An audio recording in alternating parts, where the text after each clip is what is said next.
Eubank Jr. versus Benn was far more enjoyable than I thought it was going to be. And it wasn't because this was a high-level, skilled fight. It really wasn't. We were looking at basically two C-level fighters, and I feel like I'm being a little bit generous. In edu babble, we would call these guys emerging C-level fighters, which basically means they're at C minus. Emerging is a nice way of saying you're below the grade. But nevertheless, Eubank Jr. and Benn fought their hearts out in the ring, and I think that's what captivated the audience last night.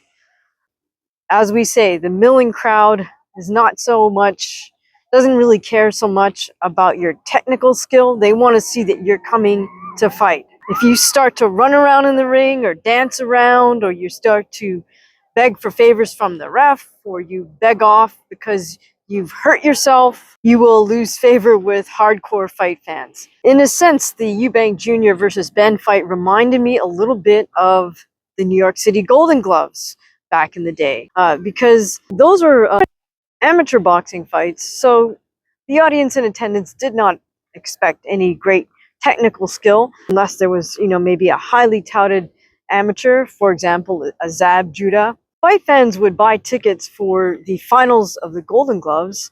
They were held at the theater in Madison Square Garden. That's the smaller venue. The great thing about that venue is there's not a bad seat in the house. Every seat is a great seat. Every single person in there has a view of the ring. Mind you, it's the amphitheater type setup, so all the seats are set up in kind of that semicircular fashion. But the reason people love to go see that is because every single fighter in there steps in the ring to come to fight. They're not going to back down. They're not going to beg off. They're not going to look for a way out. Everybody there has been committed to the Golden Gloves since January, and it's now April.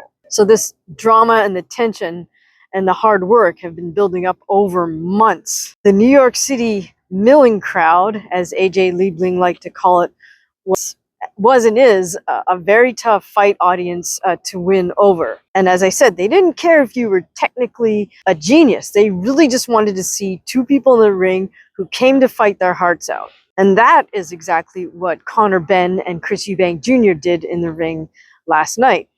And now, why do I say that they're like C minus level fighters? Well, neither fighter knows how to or was willing to fight on the inside. In order to be a B level rated fighter, I would say you must be proficient at inside fighting. Secondly, there were a lot of missed single shots on the parts of both fighters, and they didn't really figure out how to set up their best shots or follow up after they missed with their best shots. For example, Benn continuously missed with his overhand right, which is probably his money shot, but he never figured out, well, hey, I could use that. If I miss, I could set up a left body shot or left hook, left body shot and then a left hook. Now, a lot of folks are going nuts over this fight on YouTube. I think, Paulie's saying he really wants to see a rematch.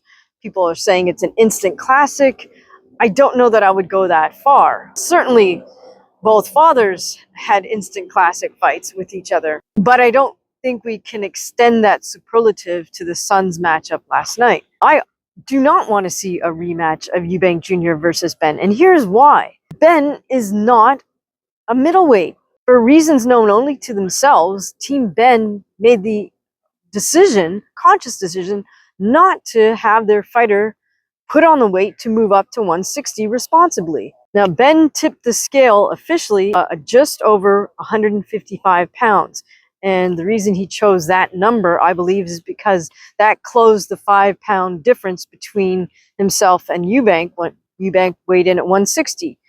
Now, if there was greater than a 5-pound difference, by rights, the commission could say, well, the fight's off. So Benn did whatever he needed to do just to make sure there was a 5-pound or less difference between the two of them.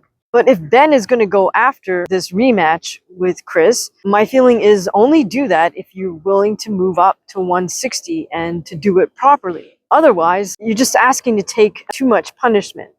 Now, in a sense, Benn did dish out more punishment on Chris. Eubank was the one that had to go to the hospital afterwards, supposedly or allegedly with a broken jaw. I mean, in a sense, this is another reason why I don't really want to see a rematch, because when two fighters are in such a heated as the Brits would call it, tear-up, the rematch often falls short of the original. I mean, both men just put so much out there for over 12 rounds that it's really hard to ask them to come in and top that in a rematch. So in summary, was Eubank Jr. versus Benn an instant classic? I don't think so. Was Eubank Jr. versus Benn an example of that I would point an aspiring fighter to and say, hey, copy one of these guys? Definitely not. But was Eubank Jr. versus Conor Benn a fun fight? Yes, it absolutely was. If you missed it, I do suggest you check it out. Tell us your thoughts on the Chris Eubank Jr. versus Conor Benn fight in the comments below. Thank you for listening.